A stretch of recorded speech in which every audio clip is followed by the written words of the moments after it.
Yo, welcome to the Smoking Tire Podcast. Hope everyone is ready to get down on this episode. We are brought to you by Dylan Optics Sunglasses, the official eyewear of the Smoking Tire Podcast. You know those awesome sunglasses you always see me wearing? Wear them when I'm driving cars.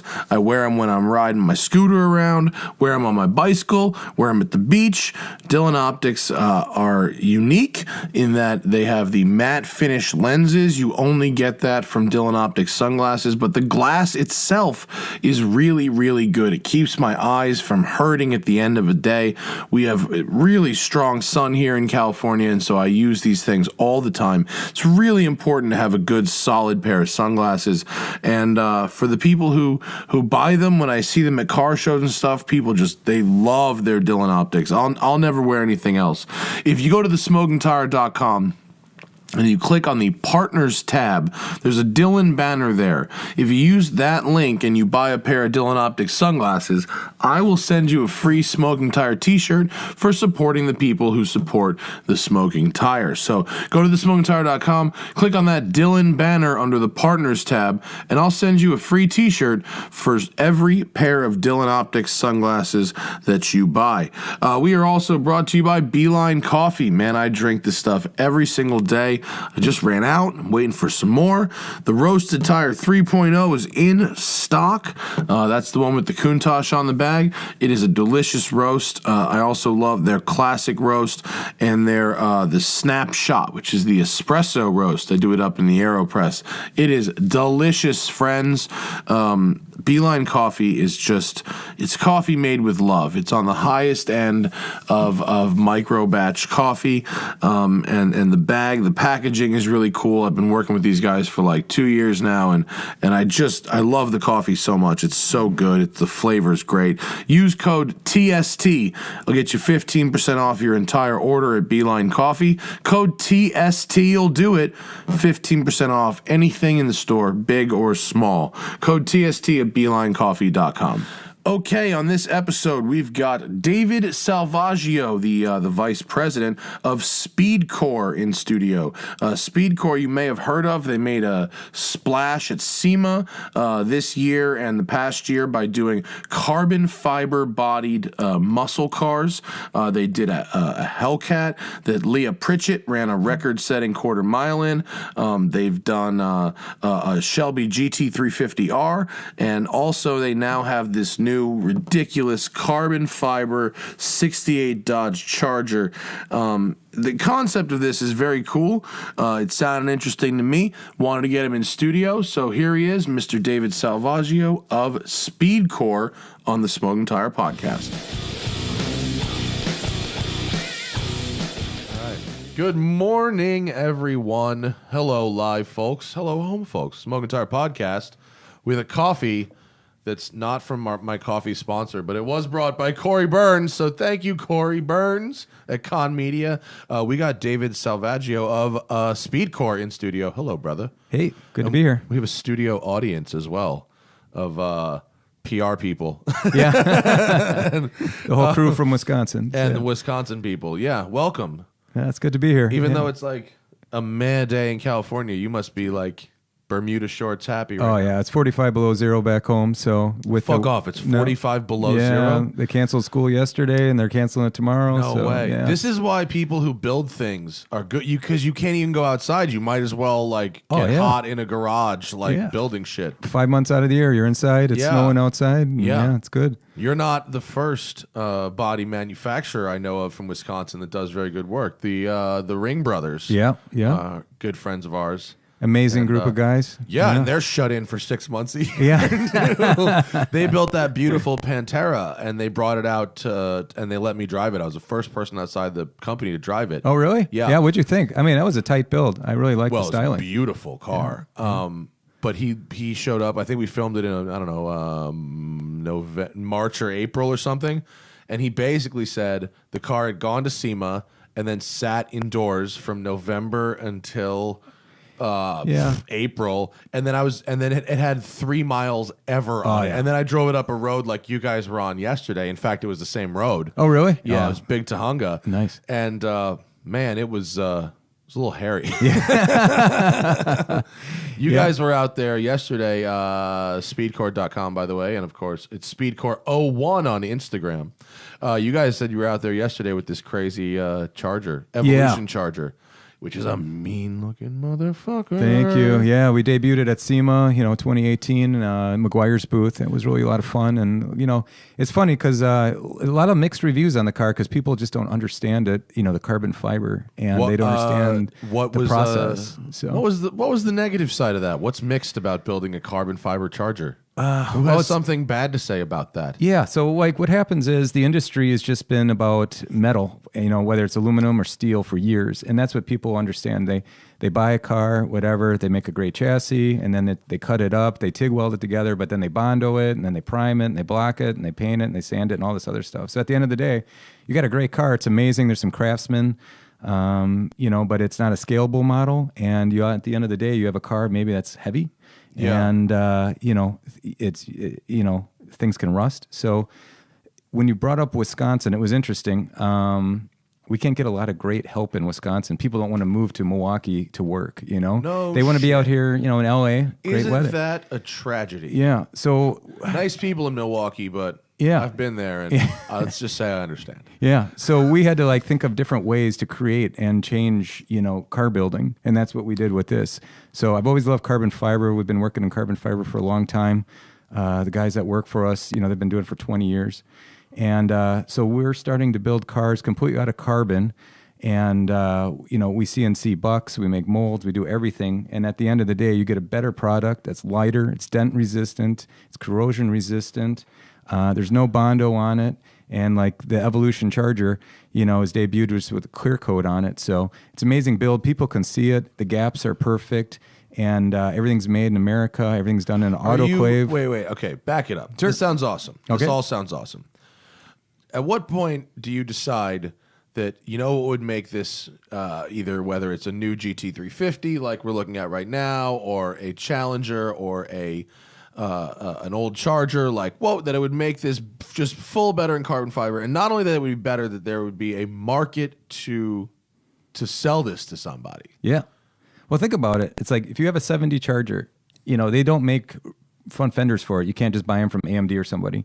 So you're going to buy a steel one that's rusty, and then you're going to spend all this time fixing the rust, and then you're going to straighten it. I'm sorry to interrupt, but can you not buy a brand new body panel anymore for a Charger?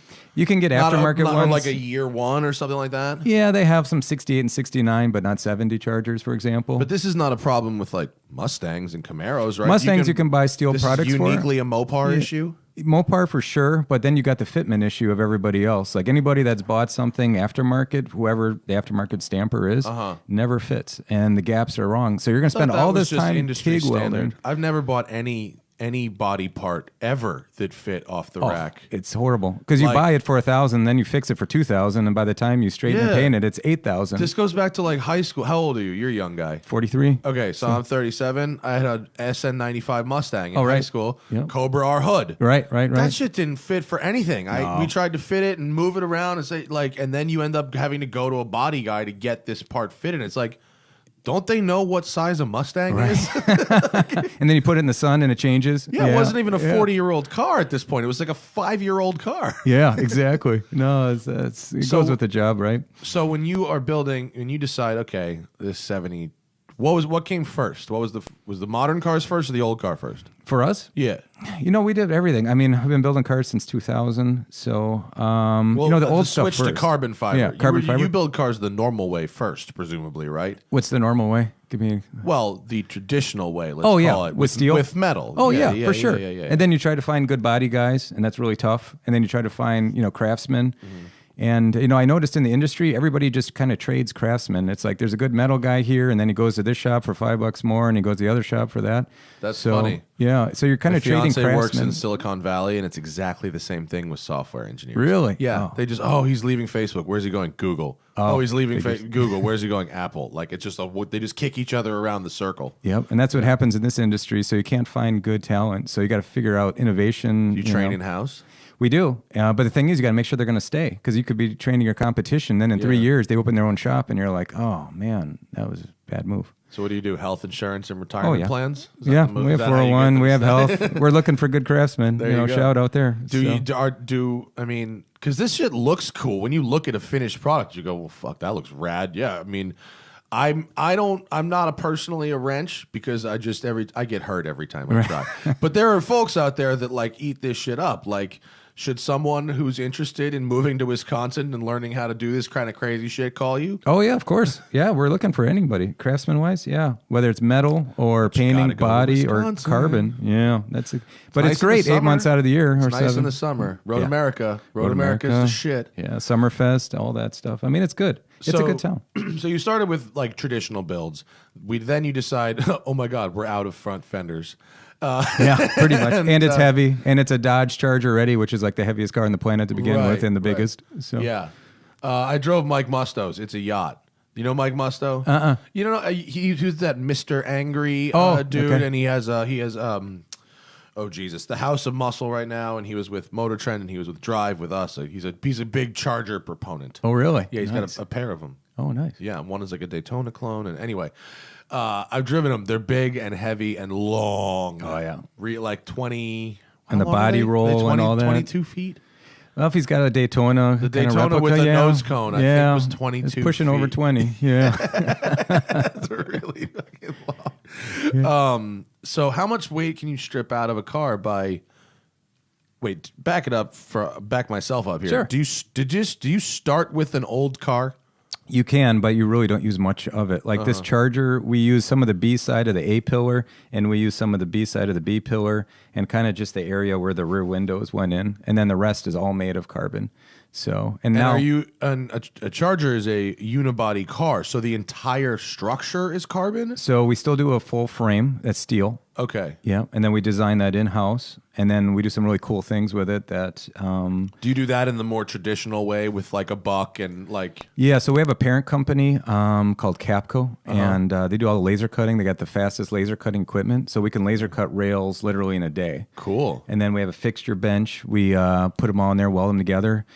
We run, like on the Evolution Charger, it's a dry sump, so we run our oil lines through the frame rails and make special brackets and things to hold it through there. And then, we run fuel and oil through there. And it's really a great chassis. We do the tube chassis, the tube cage in-house too, bend it all. And then we'd put the carbon body over it. So basically, at the end of the day, it fits just like a Charger would, but it's just lighter, stronger. This interior, this photo we're looking at right now is fucking rad. Thank you. That's a really nice looking interior. Yeah, we tried to keep it where it looked like it belonged in a Charger. It didn't look like, hey, there's a Lamborghini interior in this Camaro or something. It doesn't look like hang on, I'm going to pull up an original. What year is that, 70? 70, yeah. So if you look at the dash design, it was very flat and tall. I need to be reminded of the original of where we came from in this one. Let me just make sure it's high enough res. Here?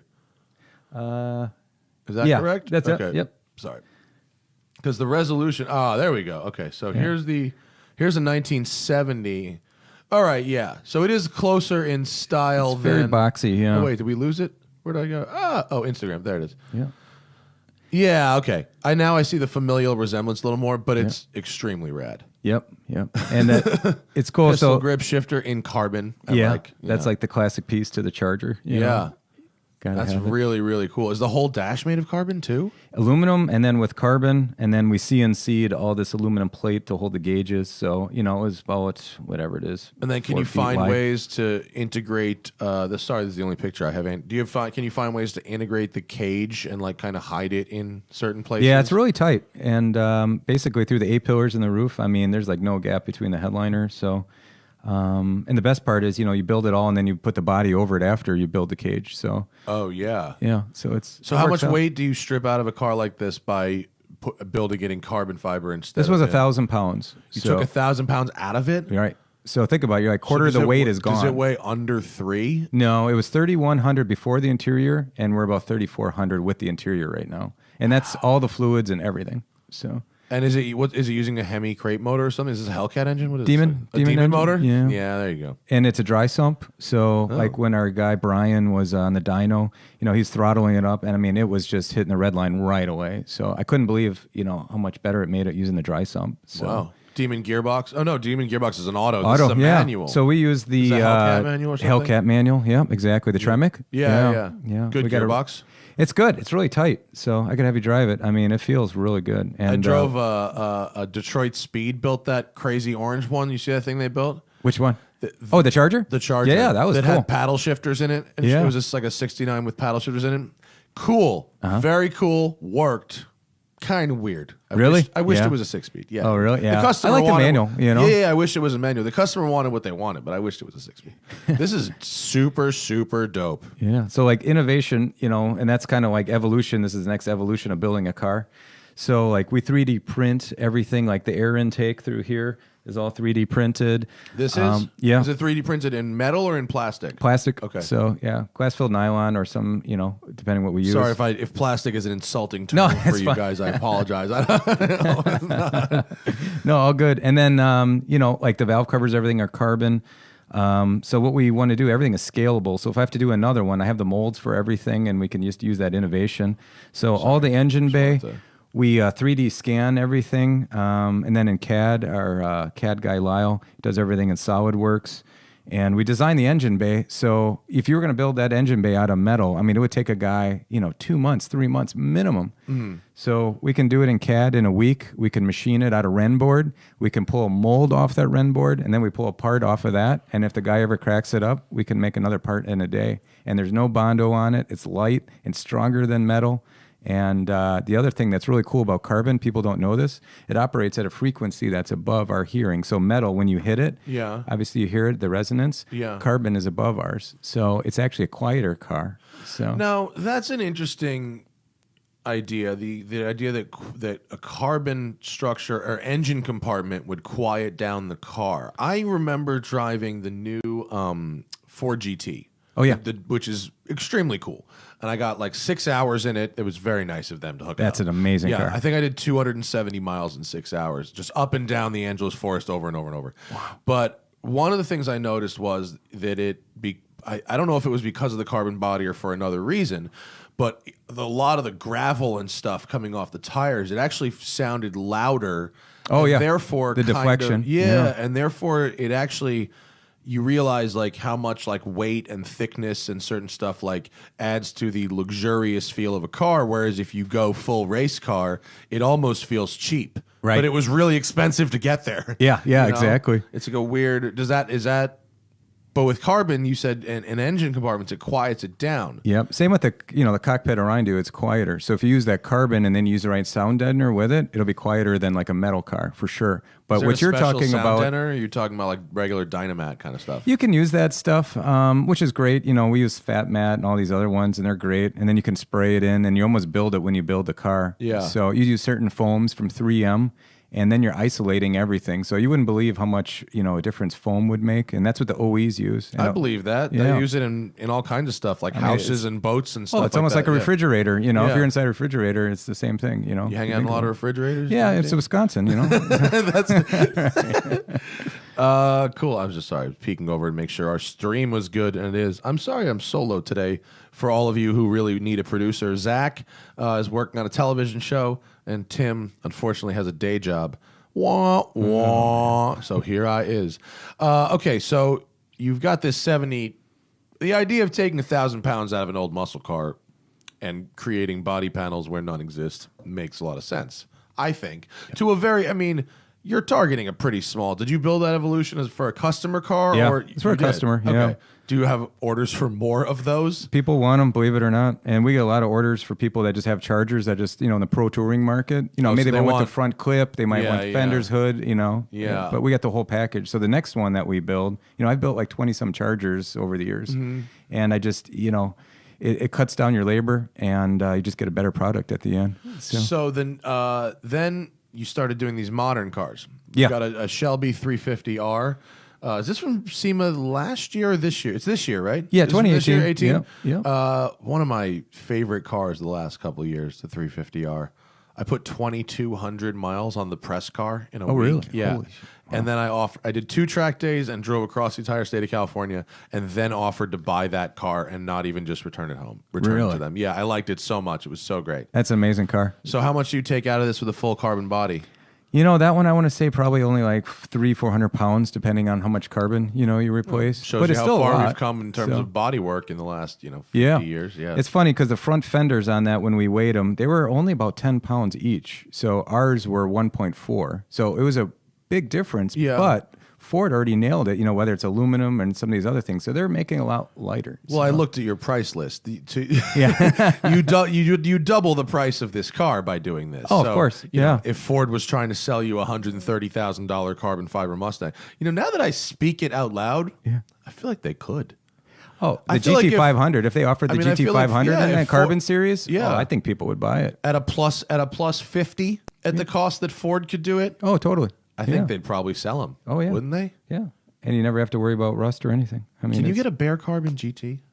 I don't know if you can. It'd be interesting. I think you might be able to get like bare carbon stripes or something. I don't think you can. No, the stripes you can get. Yeah, they In have it on the carbon, Heritage right? Edition. Yeah. So this 350R, do you basically take the car itself and laser scan it or old school scan it somehow? And We and then do scan it. We work with Ford on the data, which is nice. Ford cooperates with you on this Yeah. kind of thing. Why is Ford so cooperative with you on this? They look at the enthusiasts. That's what keeps the brand alive. So not only going to buy the car, you're going to buy the parts, and then you're going to have an affair with Ford where it's like, hey, my dad had one and my son's going to have one, and you're just building off of the car culture, and you're just representing the brand. Such a different attitude from like, I don't know. Man, you correct me if I'm wrong, but I've always gotten the impression, because you built a Demon also, right? Yeah, we work with full Dodge on carbon. that. Yeah, it's been my impression that Dodge and Mopar are not particularly enthusiast friendly. The I think- ECUs being all that stuff, and Yeah, that's why you got to work with other guys like Diablo, that kind of hack that. But the problem is they got handcuffs on from, the EPA and all that stuff. So it's like they can go so far with their cars, but then, they got to be really careful, because people hacking into it and emissions and all that. So they get in a lot of trouble. So that's a tight line they got to walk. So that's why people come, to companies like us where we can kind of change those rules and fly under the wires. But like this Demon here. so are they more friendly than I have been led to believe they are? Yeah, I mean, they're good. I mean, we work with them all the time, and they share data sets with us. And, I mean, they're really about the consumer at the end of the day. Their trucks are killing it right now. I mean, they're selling like crazy. And, I mean, the Demon program, Actually, that was an hey, excellent Scott, launch. if you're out there, I've been meaning to book a new Ram. I swear to God, I want to try a new Ram. I hear they drive. Everyone's like, have you been in the new Ram? It's kind of dope. Yeah. I No, that's kind of nice. want to have a go in one. Yeah. We just had a new Ranger out here. I didn't drive What'd you think? I didn't drive it. Yeah. I sat in it for 30 seconds, and then Zach took it with him to his shoot. I was not particularly impressed. Yeah. Especially a guy your size. It was not comfortable. Yeah. The seat wasn't very good. It was, I'll give them points for, oh, sorry, people, this picture. I'll give them points for it being what I feel is probably the right size for a truck to use. I had a Raptor, like a Raptor's first-gen nice. Raptor. Yeah. It was nice, but it was gigantic. Oh, yeah. It was gigantic. You're not parking that around And then here? I got a new, a new, I think at the time it was a 17 or maybe an 18, like F-150, like yours. Is this carbon? Parts on it are, that's for the so country you built this celebrity. Yeah, for Brantley Gilbert. Oh, So- cool. So I got one as a press car, like a big, and it was like, shit, this is even bigger. What are they doing? Stop it. I know. The Make me two-wheel drives look like the four-wheel drives. Yeah, It's like and if you go amazing. to the local Toyota dealer, there's like 15 grand in dealer markup on Tacomas, because it was like a couple years ago, because it was like the only small truck left worth buying, and people wanted them. And so I'm glad there's a market for them, but I don't know, that I got to drive the Ranger, but I don't know. Yeah, I haven't driven one myself yet. I think but it's the because Raptor's tight. The Ranger's like old. Like they've been making in other countries for a few years now. Right. I saw them making these things in Panama in 2013 or Really? 14. Yeah. Wow. It's been down there. It's been Yeah. for a long time. So we're just getting like the scraps right now. But it's better than nothing. I'm sorry, I don't know who Brantley Gilbert, is. yeah, he's a country celebrity. That's so a it's guy? big name. Yeah, Okay. country. Sorry, Country fans out there. Sorry, Brantley. for country fans. Oh, he kind of is this him? Yeah, it's him. Yeah. Oh, he actually. He's a good I dude. should know him. He kind of looks like me. Yeah, right. He seems chill. What's up with his truck? Is that like an EcoBoost thing, or is Yeah, that it's something we did with Ford this year for SEMA. So part of their build program. So it debuted there. We did a supercharger on it from Roush, and it's about 750 horse or so. Made a bunch of cool I parts. love that Roush blower. Just drop it on any Coyote motor. You just drop it on. 700 horsepower. Yeah, it was nice. Done. Yeah, really Those reliable. Those guys know how to make an engine. I think Roush. They're pretty good. Oh yeah, Yeah. yeah, they're legit. Does this thing have traction at all? Yeah, actually, it's not bad. Yeah, I It's think a we had two-wheel like drive, right? 325s, two-wheel drive. Yeah, 325s on the rear, but we slammed it. We dropped it like 8 inches or so. HRE wheels look really nice on it. And we kind of did a different approach to the styling. It was like Lightning-esque, but looked pretty modern. Made a lot of nice carbon parts for it, and it's just a cool truck. And then the interior was really good. Gabe's Custom Upholstery did all that. Kind of an aged leather. Oh, there's more pictures. I'm sorry. There's This is sort of, I think, a good interpretation of a light. I like the shaved bumper. How very 90s with the shaved rear bumper and the shaved front bumper. Yeah, this is a good Lightning interpretation. I like that. Ford really liked it. It was in Detroit for their auto show last week, and now it's in Toronto. Cool. Yeah, There you so go. it's good. Yeah, it's a good partnership with them. Yeah, good hookup on Brantley. Yeah, I bet he was happy. I bet he gets a free truck. Yeah, right. Yeah, what's not to How like, big? right? Wait, how big are the brakes? So look at the brake rotors in this. How big is that brake Oh, rotor? Brembo hooked us up. Those things were huge. I don't remember what they were for diameter. I mean, they're bigger than 16, I think. So I drove the Lamborghini. It's an 8-piston. Urus. You know the new Lambo SUV that looks like a Oh Pontiac yeah. What do you think Aztek? about it? Yeah. It's like a very fast Audi with like some Lamborghini things on it. Really? Pretty much. Yeah.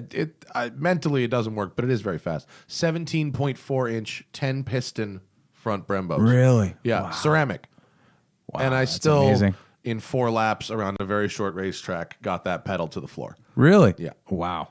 I mean, it's fucking 4,800 pounds. Like, how long is any brake Yeah. gonna last? You know? Although maybe with .5 fluid, maybe because they said it was 100% as factory built, which is certainly .4, not .5, or maybe even 3. No, probably 4, right? I would think. For a Lamborghini, probably 4. But I don't know. Who knows? Wow. 4,800 pounds though. That's a lot. So Not as much as a Trackhawk. yeah. That would actually Noted. be. What do you think? No. We've had That could be people a asking project. us. Ask about a Yeah. Trackhawk because I took a Trackhawk around the track, and it was fast and silly and dumb and fun, and you laugh your ass off. But if you took 800 pounds out of that, Oh, yeah. now That's we're a monster. talking. Yeah. What do you think? Let's say new order of business this week. We are building a carbon fiber Trackhawk. Where do you start? Oh, well, it depends where you want to get rid of the most of the weight. Got to weigh it first and see what the scales say.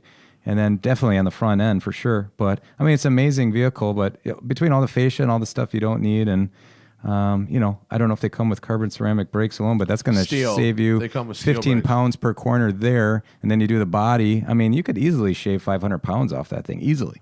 So Wait, how much weight did carbon ceramic brakes say? 15 pounds a corner? Yeah, at least, I think yeah. maybe if it's that big. yeah. These are not. That is a steel brake. Oh yeah, for sure. It's a pretty effective. If you put those brakes on anything else, they'd be. right. And I guess considering the weight of the truck, it could be worse. Yeah. But Yeah, Mopar's always known for being heavy, though. That's just they kind don't of their really style. give a shit. I don't No, think they it's like care, and I don't tons think, of power. yeah. Really fast, really heavy. And then in the 60s and 70s, like okay, you can't brake at all, but whatever. I asked the guys at Ford if they were concerned about the weight of, at the time, the Mustang, and they said no. They said the general consumer does not care that much about weight, and if it means sacrificing features, they'd rather have the features and the weight. That's true. Even They'll do if you comfort talk now. to Porsche, Yeah. people will buy RS models and then option shit back in all the time. Yeah. Oh well, the RS, it's got optional air conditioning delete. Did you get the air conditioning delete? No, I got the air conditioning put back in. But it's an option. I got the air conditioning put back in, full extended leather, full stereo, back seat, and a roll cage, Right. all put back in. You know what I mean? Very true. That Very shit true. happens all the time. How much did you pull out of that crazy demon? I gotta look because we just put a cage in it. Sorry, I didn't mean to grill you on the. Yeah, I want to say probably about 300-400 pounds on that one. I think it's conservative. So the Demon was an amazing car to begin with. I mean, obviously it was built for the track. So the one that you're looking at this there, is a regular Hellcat. That's a Hellcat one. Yeah, you got to go to the Instagram. Yeah. SpeedKore 01. That's a good thing. This is a good thing. That was one of my producing fails where it didn't even make it over to the show. Yeah, So we'll go there to you go. this one here. This one here. Yeah, so Leah Pritchett, she drives Top Fuel and she drives Who for is Dodge. she? Yeah. Yeah. So she ran that one for us in Milwaukee and at Great Lakes. And basically, the interesting thing about this car was, yes, we want to do the whole thing out of carbon and make it lighter and make it cool. But then this is twin turbos instead of supercharged. So, it was amazing. So Do you have to do much to the bottom end of the motor for that, or everything's stock on the engine? Believe it or not. So swap from a big blower to twin turbos, stock bottom end yields how much power? We were at 1,400, and now we're close to 1,500, and Really? the motors staying together. Yeah, it's amazing. So we use Mario. Is that a streetable engine? Oh yeah, we drove it all around here. Yeah, Did you? you can drive it anywhere. Yeah? Yeah, it's amazing. It's an auto or a manual? It's they're auto. all auto. Yeah, auto. I'm Yeah, sorry, yeah. the Demons Yeah. are all auto. It's got the launch control and everything. Yeah, Really? 2-step, and basically, Will it run on pump gas? oh yeah, for It sure. will? Oh yeah. Dodge gave us they have one brand, I forgot what it was for their fuel. It's like Dodge? a 101 or whatever that they worked with. And that's what we're running at the strip. And we're still running street tires on it. So everything is totally street legal on this, and we're running 880. It's like 887. So this is the fastest Demon. It's the quickest Demon. I forgot where we did like 160, in the quarter. And 160 in the quarter. yeah. Yikes. So, and it's funny, the Have you ever run a 60-foot half? time isn't that good, but after that, I mean, it comes on so hard. It's like amazing going down. Bro, you have to do a Jeep Oh, and put twin yeah. turbos in. Does a Demon have a different bottom end from a regular Hellcat? Yes. It does. Stronger rods. Okay. Yep. And the block's the same, obviously, but stronger rods and everything Buy else. a Demon crate engine yet? Oh, you can get that Elephant thing. That Elephant's right? pretty nice. Yeah. Have you seen one yet? Only at SEMA. I haven't Okay. seen it in the car, but yeah, no, that's a great engine. That's a great package. And Dodge is offering that, which is really good. Turnkey solution. Is this the rig here? No, that's a different one. It's for a twin turbo. The Or that we're Falcon doing- Motorsports F7. Come on. Are you actually building a motor for that thing? Well, here's Is what's it a funny. real car? Yeah, I had a customer Fuck that had outta this. He here. bought it at the auction. He's like, I don't like it. Do something cool with it. So we took the Mercury Marine. He bought the Falcon F7 prototype car. They've made so many of them in Detroit. Falcon did, and basically it had an LS motor. It's a working car. Oh yeah, yeah. He Okay. bought it. He's like, I'm not happy with it. So we had this 4-cam LS engine that Mercury Marine makes. So we Is that took this thing? That's what it looks like. Yeah, it's not done yet. Ours isn't. That's somebody else's. But yeah. Well, that's what it should look like. Right.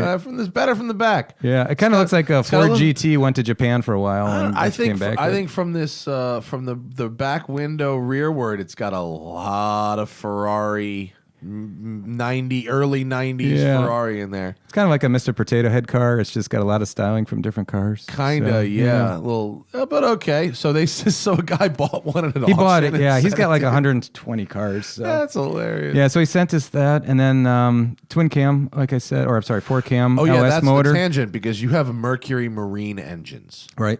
which explain for those who don't know exactly what that is. What a Yeah. Mercury Marine. So Mercury, obviously is a boat company, and for boat engines, and basically at the end of the day, they're in Fond du Lac, Wisconsin, about an hour away, and that's what kind of put us on the map. We took their offshore racing engine, which was 1,650 horsepower. It's called the Tantrum Charger, and we integrated that in there, and it was an amazing package. Yeah, right there. So. Basically, at the end of the day, That's this, right? Yeah. Yep, that's I Tantrum. I want an engine. Is this the engine? yeah, so that's Yeah. two 94mm turbos, 1650 on race gas, 1350 on pump gas, and The that idea was- of putting boat engines in cars is so fucking good. It's well, the so thing is, good. boat engines are built so much more robust than car engines because they're just throttling in the water and coming in and out, and Yeah. it's crazy. So you're never going to blow this engine up. I mean, This engine's designed to run all the time at 100 RPM below redline. right? Exactly. Do yeah. you leave the Marine like cams in there because it's like a Everything. smaller? Oh, just Dude, right you out. could take this out and put it in a boat. I mean, that's pretty much it. Does it run with the turbos and shit in the boat too? Or Oh, did yeah. you add your own turbo? No, that's their turbos. Yeah, they'll put 3 of these in a boat. So yeah. That's so rad. Yeah, it was a really cool. What kind package. of boat would this be? Original OE engine in? Oh, like Cigarette Racing uses them. All those guys. Yeah, it's Will good. this run on pump gas? Oh yeah, it runs a pump. It does. Yeah, it's amazing. Just put premium in. 92, 93. So yeah, it's crazy. Have you used any of their more normal engines? Well, just that they came out with an LS7 basically block, but with their own twin cam heads, which was pretty amazing. And we can get 1,500 horsepower out of a LS7 engine with 2 turbos, and that's what we're using in that Falcon. So really, yeah, we dynoed it. We don't have stuff online yet about it, but I'm trying to find a picture. Oh, look at that! Wait, hang on. It's a great engine, and it's teeny. Because LS will fit in like anything. Yeah, where's a good one here? Is that this? Mercury Marine Reese's. That's yeah, one. there it is. Dual overhead cam LS7. Yeah. Wait. So the problem is you run out of valve on a regular, What would it take single to put cam. this into a normal car? Just a person to put it in. Wouldn't take Seriously? much. Oh yeah. If an LS fits it, this will fit. It's Dual just you get more overhead cam LS though. Yeah. Why would everybody not be doing this? price point. It's a How bit expensive is this motor? They're like $30,000. Oh. So yeah, you're gonna pay for it. Yeah. Now we're talking. Yeah. Now, because a regular LS is like 10. Yeah, right? exactly. Yeah. So you can get 500 horsepower out of that, or 505, for 10. But then going to this leap, there's a lot more technology in there. It's got better rods. It's got, a little better everything. But at the end of the day, it's great. Yeah. If you had all the money and you wanted, hey man, I really want a fucking 4-cam LS engine in my car. All day. You could. But what would the performance advantage? What do you get for your money if you go this ridiculous route and put a boat engine in your car? It idles like amazing at 800. There's no lopiness in it. It's got 4 cams. You don't run out of valve. It's everything is done in house at Mercury, and it's just a great package at the end of the day. And if you do, like what we did, we were the first to do twin turbos on it. We dyno it. We were freaking out. We thought we was going to blow on the dyno. But at the end of the day, we ran out of pump. We were running 2 A1000s and we ran out of fuel. And we went to another pump and still ran out of fuel. So you could get 1,500 horsepower out of this with 2 turbos. Wow. All day. And What it'll does it idle make out and you of the can drive it box? in the street, anything. So What does it make just out of the box? Like $750. But fuck, really? Yeah, it's that good. sounds great for $30,000. well, I mean, not that $30,000 isn't a ton of money. It is, Yeah. but like a 4-cam 427 that And you can idles flog it. smooth and Yeah, you right. can romp on all day. Yeah. that sounds like a pretty. it good... doesn't overheat. It's not lopey at the stoplight when you're waiting for it. Normally, that engine would be cooled with seawater. Yeah. So exactly. what kind of cooling system does one do? On Tantrum, we had a custom radiator because it was a Charger, so we had Here's all one. the real Is estate. this it? Is this the correct picture? That is one that the Roadster Shop's using, and it's pretty amazing. Are you? So, Here we go. Yep. Here's a better picture. Oh my So god! LS Look at headers that. fit on This there? Rules. Wait. Yeah. This rules. LS headers fit on there pretty good. They got their own front drive. But so. that head and that valve cover are really, really pretty. Oh yeah, no, it's a That's nice out of the package. box like that? Yeah, it's a good engine. It really is. It's just the problem is a lot of people in this market, they can buy an LS3 for $6,000, and then they can go to Whipple and buy a $6,000 supercharger, and that's cool, No, but difference between good and great. Yep, exactly. What? So this probably makes this engine a lot bigger, though, huh? The heads. Yeah. Yeah, the bottom end's all the same. It'll fit. Does You it just have to make become sure your like- brake booster, you might have to do something different with that. But that's the biggest, constraint. But most guys, if they're going to build a 69 Camaro, they're going to do a custom engine bay anyway. So it's not really a big deal. Does it make it like the size of like a Coyote engine? Not that bad. That's the only drawback to the Coyote because it's just, So wide. Yeah, Yeah. this one isn't as wide, but What? It's a If great anyone package. out there has one of these engines in a car, please let me know. I have to try this engine in a car. Yeah, well, you can drive ours. So So, when can we I? get the Falcon out here, yeah. Or Oh, you can the- come to Wisconsin and So what do freeze you your use ass for off. a gearbox in the Falcon? We use the Ford GT transmission from 06, The 05, 06. $30,000 Ricardo transmission? Right. Oh my God, really? Yeah. Where do you even find one of those? That's what they came with from Falcon. So yeah. No way. Yeah. What were they So- charging for those things? I don't know, buck.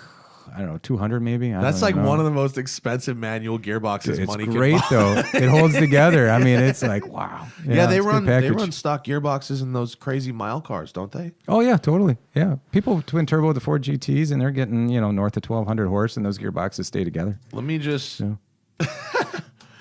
let's find out if there's even one on eBay right now, and how much. No, the last one I saw was like $30,000. And they don't even stay on eBay after they are. Here's a crate engine for 41 grand. Yeah. You can get a Deal. You get a 4GT crate motor right here. The rod's hanging through the side, but it's a good deal. Yeah, right. I don't see one. Oh, that's disappointing. The last one I saw was like 30. It was crazy Oh yeah, expensive. totally. If you've got one, that's awesome. How's the build? How was the build quality on that thing? We had to fix a lot of things, but it was good. At the end, it's all going to be tight. Oh wait, so. here's the. Does the interior look like this? Yeah, that's the one that dude. we have. Really? Yeah. Needs some modernizing on the interior. Bro, so. your Charger interior is like way better than this. So what else? I mean, other than fixing up, I can't stop looking at this bizarre pic. For those of you listening, when you get home, Google Falcon F7 interior because boy, are you in for a treat. Yeah, he really shot for Pagani. He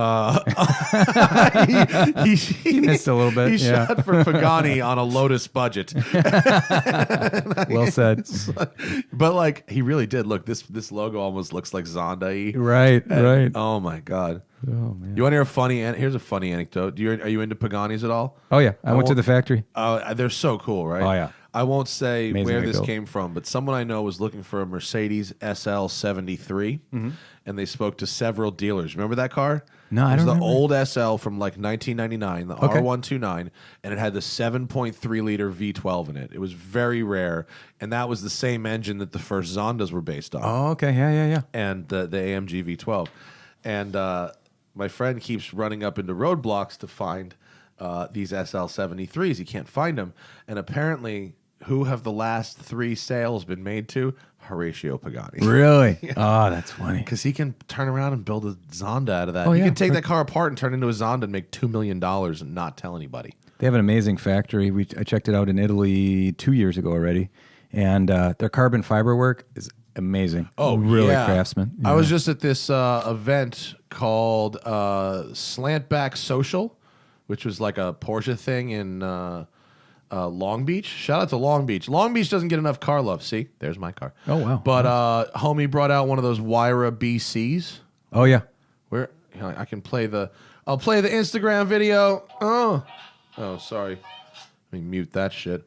Let's hope that our sound is coming through when I mute the computer.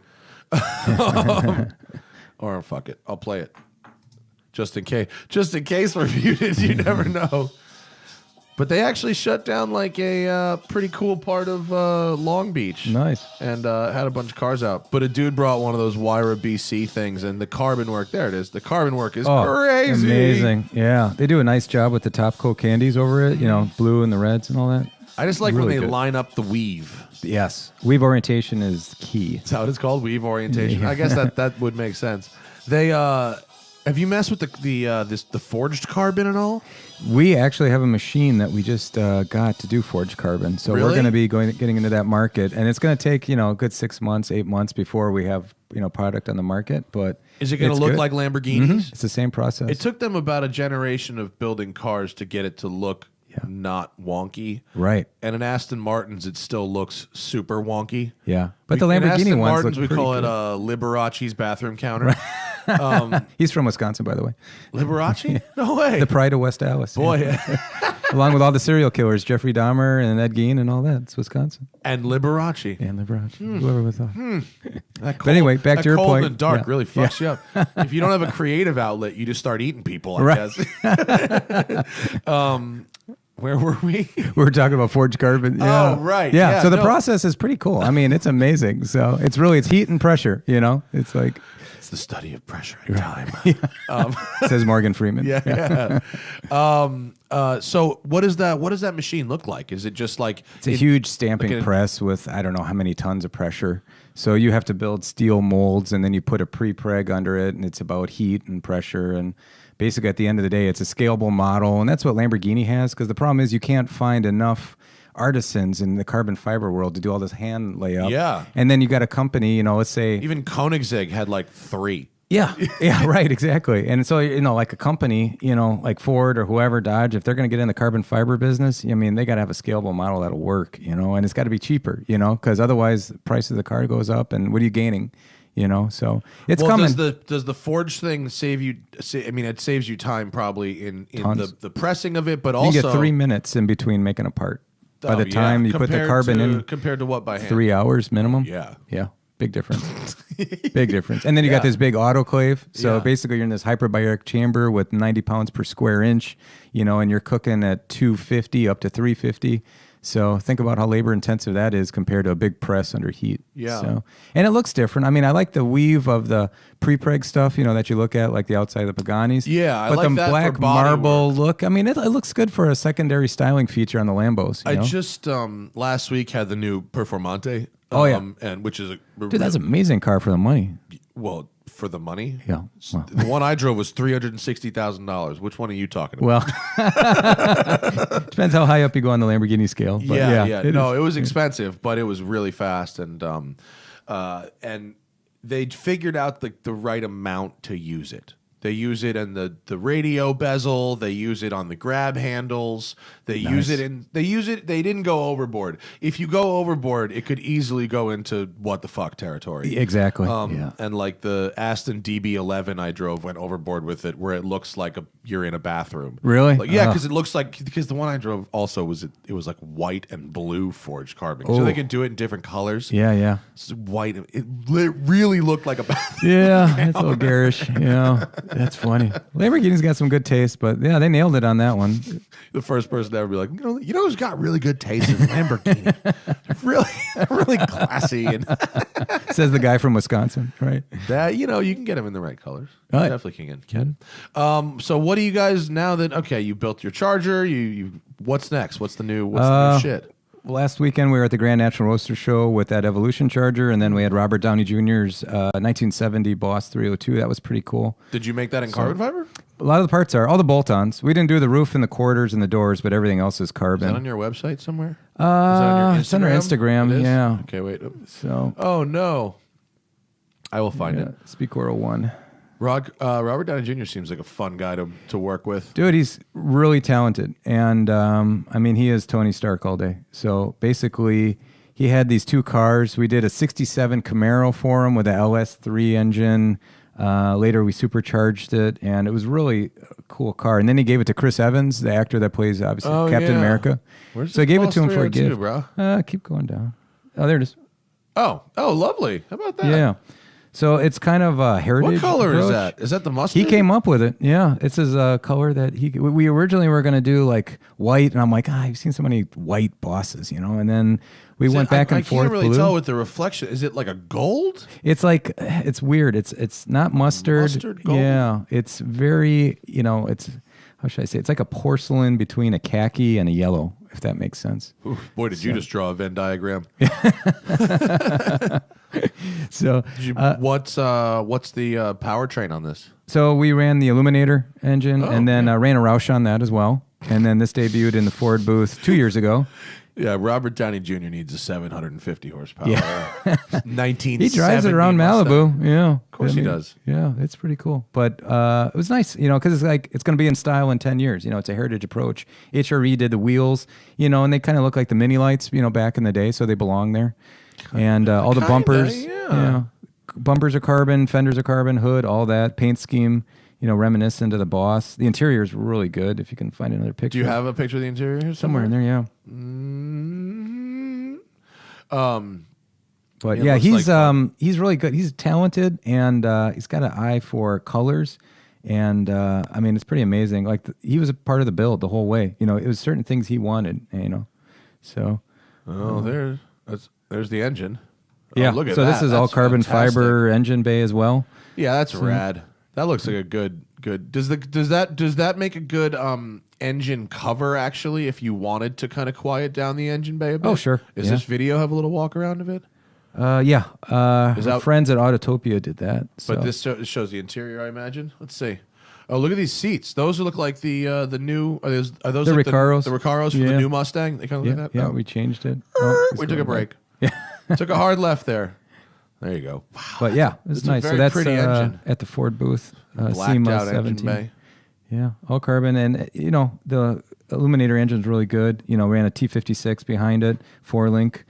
Used Detroit Speed for the suspension, but he drives it, and he's a guy that drives all the time. If it gets a rock chip, who cares? Yeah. he enjoys it. So. Are you guys? Would you say SpeedKore is primarily a body shop, or do you guys focus on fine tuning your own dynamics and stuff as well? Yeah, so we're a performance group, and I know that sounds silly, but at the end of the day, It there's does. hot It does. rodders. It sounds very yeah. silly. There's hot rodders, and there's guys that just build hot rods, and then there's guys that just build parts.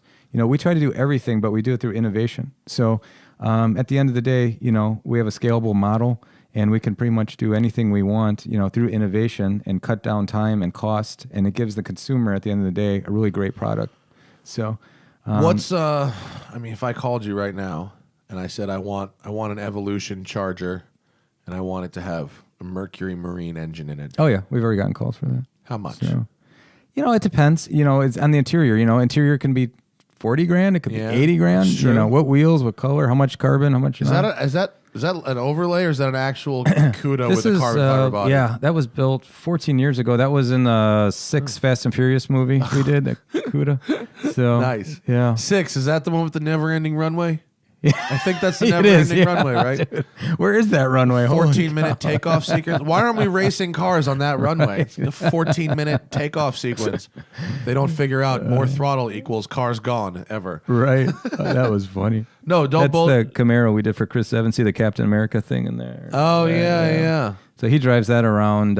He's from the East Coast, so it's really cool. I like he's that, into but something about that offset. There's an offset badge on the rear deck lid that's really fucking my OCD all up. I can't do it. You see the new Land Rover Is it Discovery? I think it's the new What they Disco do? that has an offset license plate. It drives me nuts. Oh yeah, you need everything symmetrical. I think that's because in some foreign market it comes with the spare tire there as well. But here it just looks dumb. Yeah, and they got the whiter plate over there too. That's a pretty bitchin' little Camaro though. Yeah, he likes it. I'd take it Interior's really nice. Scroll down, you'll see some other cool pictures of it. Yeah, we did Jay Leno's show with that. It was really cool. Leno's a sweetheart. Oh, is that the interior? That's a CUDA we built called Menace. That was a lot of carbon. Leno's a sweet guy too. He's a lot of fun. Isn't he Salt of good? the He's earth, good man. to do his show. Yeah, for sure. He knows how to do all kinds of crazy stuff. No, seriously, don't dance around it. How much for one of those? The thing is, 500? It's about $550. Yeah. At the end of the day. Yeah. It can. Could you get one for $450? Sure. It's like, but where do you start cutting corners? You can build a car 90% of the way, and the budget's going to be close, but it's that last 10% where it's like makes the car. Yeah. And then the budget ends up doubling in that 10%. Totally. So it's like, hey, I want to billet machine this, and I want to make this out of carbon, and then I want this leather from Italy, and I want that, and it's like, okay, well, that's $200,000 more, and they're like, oh, okay, maybe I don't want that. I know how that goes. Yeah, but the thing is, it's at the end of the day. How much different do you want to be? Do you want to break barriers, or do you want to do the same thing? Like, hey, I went to the car show and I was around 10 other '69 Camaros, and we all had LS3s, and we're all friends, and all right, on the next. Well, one, that never you can never outrun that because you could have a Mercury Marine engined car, I suppose that would be a way to do it. But like we were just on the last show, we were talking about this. They just had the OC Festivals of Speed down here. Have you seen that? No. Yeah, it's a big car show and track day at California Speedway, Auto Club Speedway out here, and there were literally 9 Koenigseggs. Really? Koenigseggs are $2 million. Yeah. And every single one of those guys was like, wait till I get to the car show. I'm going to have only one of these things. The weekend before, there was like a Newport Cars and Coffee in Newport Beach. 6 Sennas. Really? Yeah. Every single one of them guys was like, wait till I get to Cars and Coffee in Newport Beach. I'm going to shut this shit right down. And there's 5 other Sennas right next to it. Like, oh. Where should I park? Oh, about the other ones over there. Yeah. But some would say, first off, I have no problem with the Senna or the Koenigsegg. They're both lovely cars. Oh, yeah. But, you'd think at a certain level of supercar ownership that you'd be the only guy in the hood who's Some got exclusivity, one. yeah. Yeah. Others would say, well, it should be judged on its own merits. You shouldn't just want something because nobody else has it. Right. Because that makes you selfish. But isn't that kind of like originality sort of Well, it's part like your of it as well? personality. You want your personality to be like everybody else, or do you want to be original? I don't know. Yeah, and if you buy something that was made by a factory, even if it's limited edition, someone else is going to show up with one. Oh, yeah. Eventually. Whereas for enough money, I could make you destroy the bucks. Right. Yeah, exactly. Yeah. I'm gonna go up there and light those bucks on fire as soon as I pay you for my car. That's right. Like, this is the last time you're doing this. How long though? I mean, bro, how long until Fox Body? You know, we get a Fox lot Body- of people asking us for carbon parts for Fox I bodies. wouldn't be surprised Yeah, if there tons. were a bunch of folks out there that were willing to pay you, 20 or 30 grand for a complete carbon Fox Body's body. Yeah. I It's coming. I never would have thought it, but yeah, you're right. 100%, dude. Yeah. Do you know how many people I talked to that wished they could have a Fox Body or build a Fox Body, but that it was good? Yeah, they actually fit. You could close the hood. I Yeah. had a Fox Body that was really cool, but no amount of building or money or engineering could unshitbox it. Right. It could never not be a shitbox. Right. It was a shitbox for life. They were like rattle traps. Yeah, everywhere. Totally. Yeah. Someone suggested that the building of an electric Fox Body to me on Twitter the other day. It's like, you think it rattles now? Oh, fuck. How about we get rid of all the engine noise and see, Yeah, see how right. you like the rattles? That's the only saving grace. Yeah. How do you feel about, like, would you take your carbon technology and Oh, yeah. build an EV pro touring build? Anything people want. We have people from South You've been in a America really asking fast us. EV before? No. You haven't?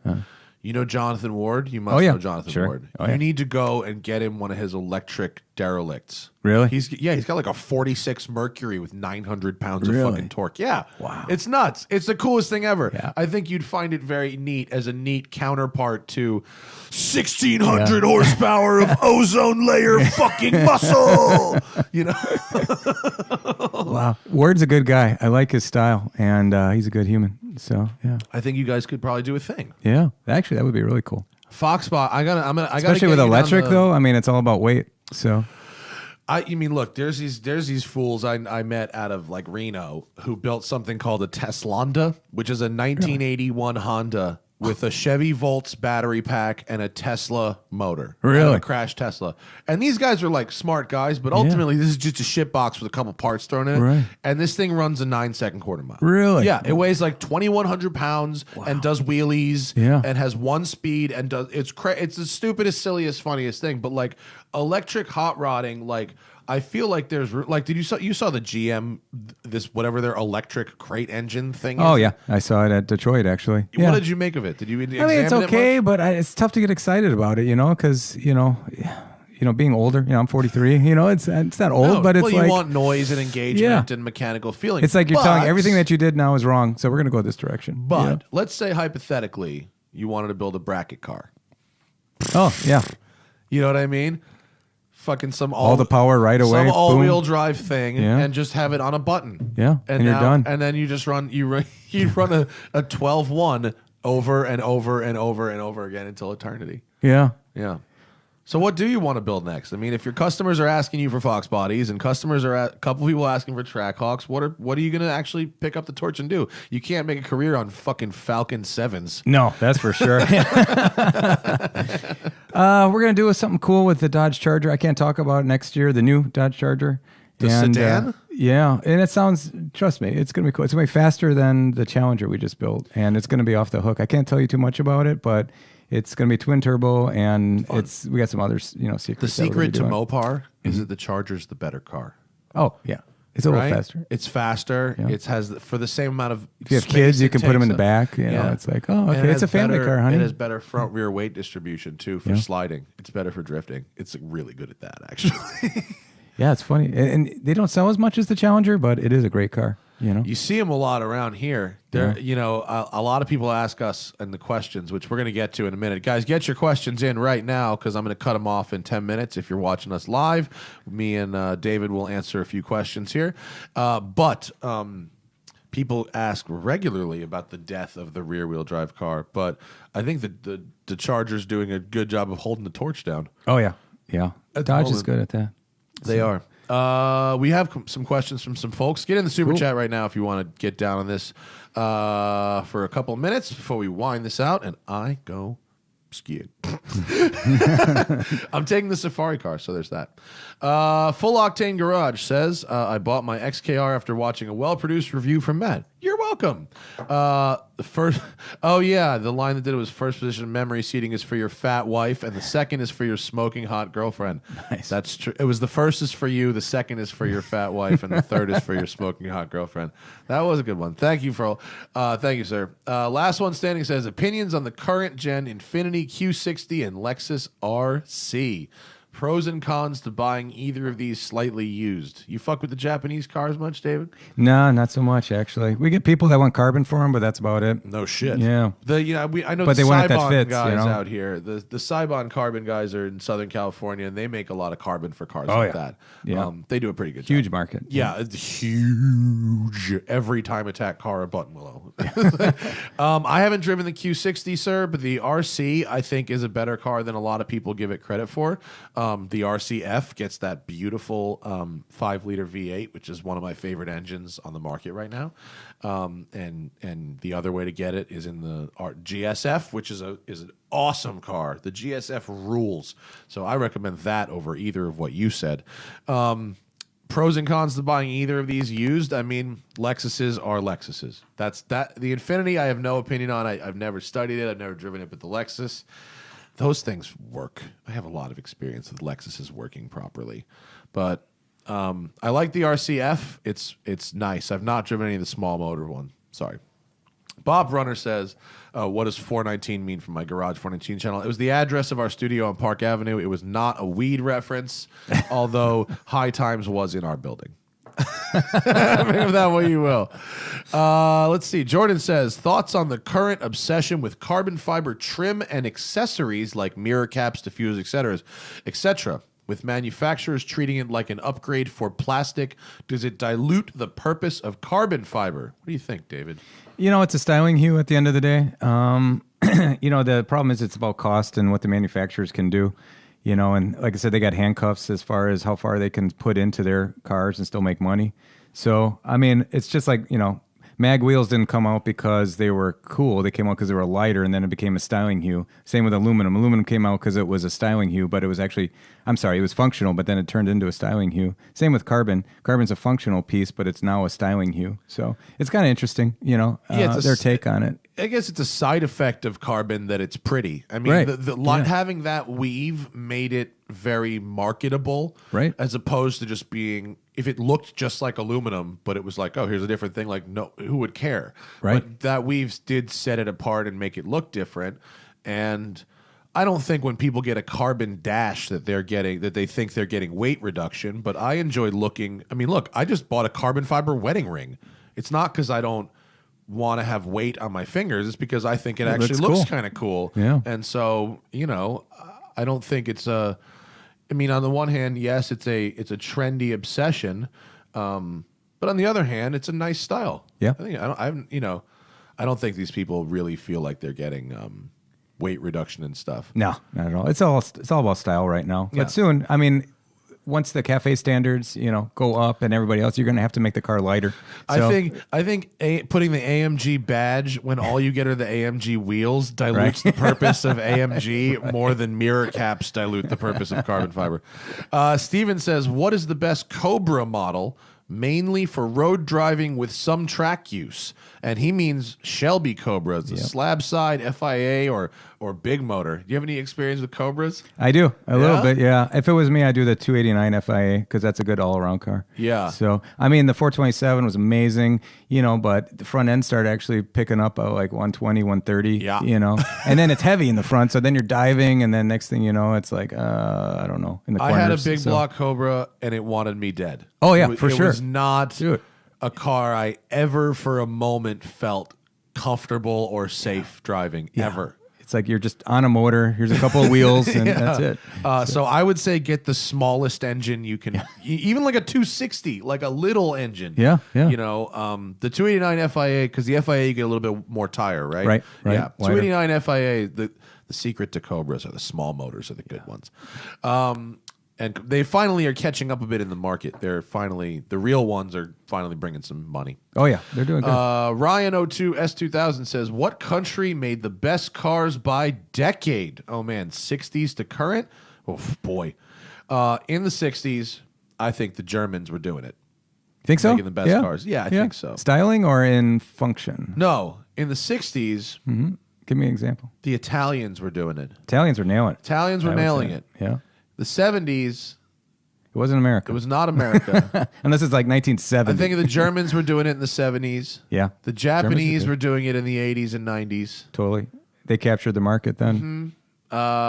You're not, no, the Germans not in the 2000s. Maybe the Americans again in the 2000s because. Probably tied with Japan. Yeah. Yeah. I think it remained Japan for a while.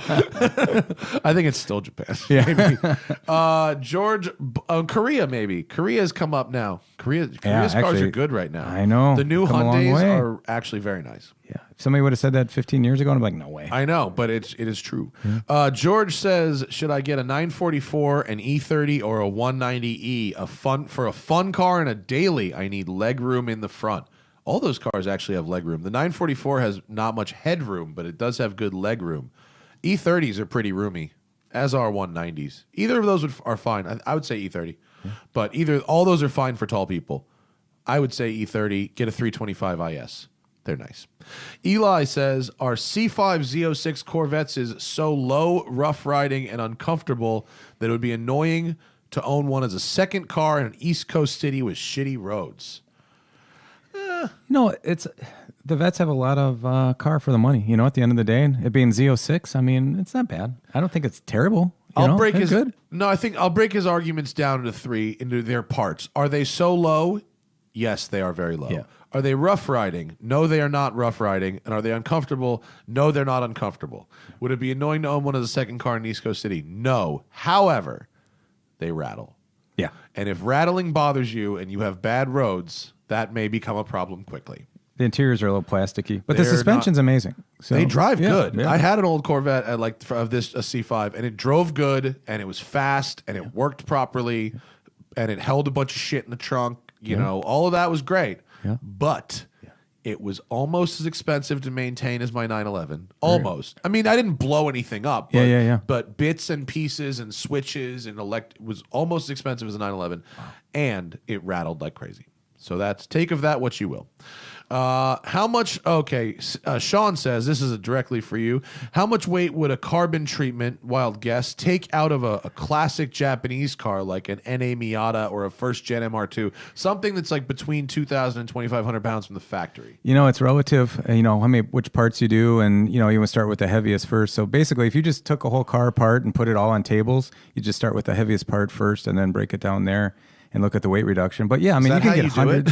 Well, think about it. If you put it on tables. Yeah, if you're going to look at something, say, how can I make this better? You look at every part, individually, and be like, oh, I can make this, lighter. I can make this, stronger. I can make this. And at the end of the day, you re-engineer the car. So, if you're looking at cars like that, the Miata or whatever, I mean, yeah, you could easily take 300 pounds out, 400, which is a lot for something that's that light already. Yeah. So, but it depends, how much is your budget and what are you getting at the end of the day? A lot of people say, hey, you should do carbon fiber wheels. And it's like, yeah, you know what? But that's really expensive. They're really expensive. And there's a lot of parts of the car that you want to start with first that are not structural like that. And then, work it from that way down. Although I was very fortunate. I worked with Carbon Revolution on That's video. Amazing wheel. They are awesome. Yeah. And they brought a GT3 to Willow Springs. Wow. And they let me run like 5 laps with the stock wheels. Yeah. And then they pulled the car to the pits, jacked it up, put their CF wheels on it with the same tire, and I went back out. It was like, holy shit. Now, was it the rotating mass that it was improved that you saw? Or just everything. Really? The brakes worked better. The turn-in was sharper. Wow. The mid-corner balance felt better.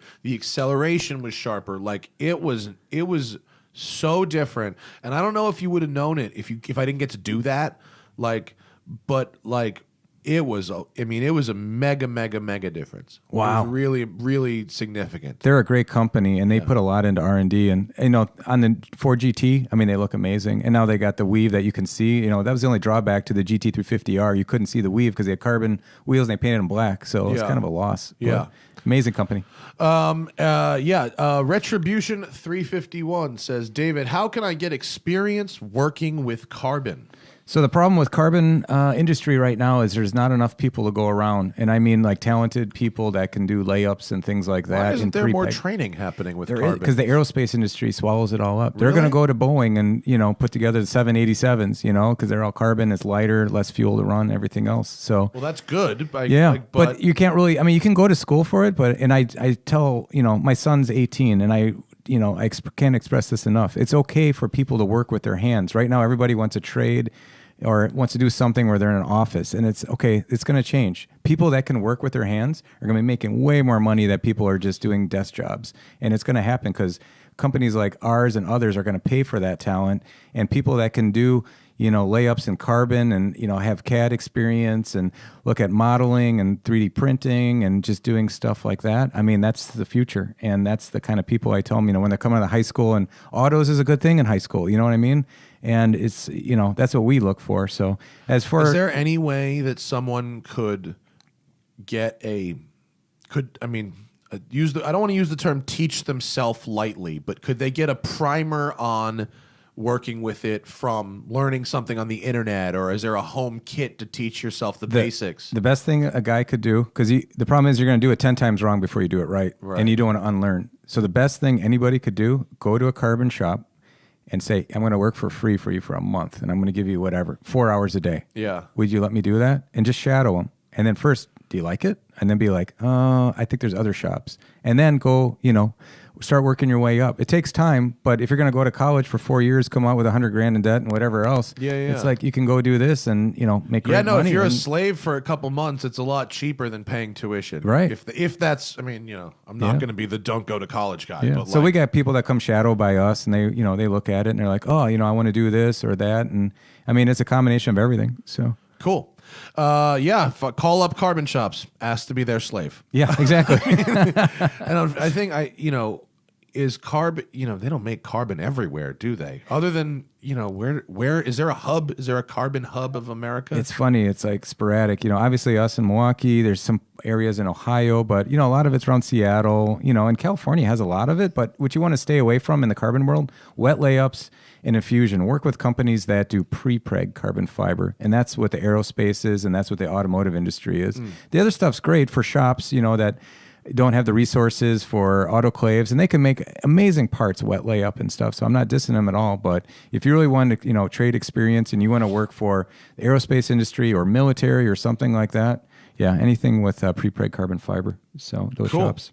Eric, what camera am I using to film this show? This camera, the main camera, is just a Logitech 930 webcam. That's it. Nothing fancy. In fact, I tried to use a fancier camera, and it was a pain in the dick. And I went back. To this $80 webcam, and I have never had a single problem with it. Chi-Town Bulls 5 says, "What is a better first car, the Nissan 350Z or a C5 Corvette?" I mean, if you've whittled it down to those two, I have to say the 350Z. I'd agree. I mean, a C5 Vet is a good performance bargain, but as a first car, holy shit, are you going to get into trouble? Yeah. And it's old enough, and just as I've been there. When things go wrong on that car, it's not GM prices. Yeah. If you need an engine block, that's a GM price. But if you need a key fob, or if you need a tire pressure sensor, or if you need any number of little bullshit things that are totally unique to Corvette, which you'll find out very, very quickly if you buy one. So I would say the 350Z is a better place to start. I have a couple videos out there on 350Zs, and some of them are set up really... the right set of coilovers dialed in by the right person can make that car handle properly. And last question before we get out of here: can I sort out watch and listen playlists at some point? Watch and listen, Dave, is my other podcast. It's about watches. That's what this little camera here is for. It's a watch cam. What are you rocking there that you took off? You a watch guy? Fendi. Fendi? Yeah. Fashion watch? Well, I got it as a gift. So it's lovely. Yeah. Good Fendi on the stamping on the band. Yeah. So I do a show about watches. I don't know what this dude is really asking me to do, because this podcast has 400 episodes, so playlists might be necessary. Watch and Listen only has 40 episodes. Oh, wow. You could scroll through the entire list in a second and a half. I don't know what playlists he would like me to do, but if you have a specific request for playlists, send me an email. Maybe I can help you out. What do you want to plug other than your Instagram? SpeedKore 01, of That's course. right. What and your website? Yep. SpeedKore.com. All your models are on there, your contact information. And what is your guys' promotion schedule for the next bit? We're gonna do a Jay Leno show sometime this month, and then some of the cars are gonna stay out here in the LA area. You know, while the weather's bad in the Are Midwest. they going to stay with at Con?